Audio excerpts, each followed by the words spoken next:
To je velikoprostorska limuzina, za katero bo občina odštela 84 900 € proračunskega denarja.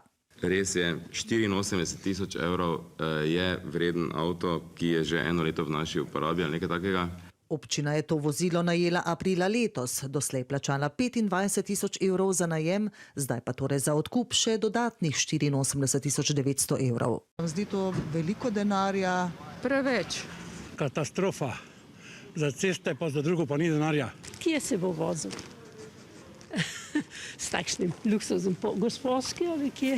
Mogoče je potrebno, ne vem, ne moremo o tem presoditi, veste. Kje potem ima toliko denarja? Ja, občina. A občina? Ja, kje pa so naše ceste pa vse? Odvisno, zakaj se bo avto uporabljal.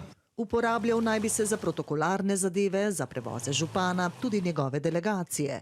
Sicer pa Arsenovič dodaja, da je bil dosedanji občinski vozni park star, najmlajše vozilo naj bi imelo 14 let.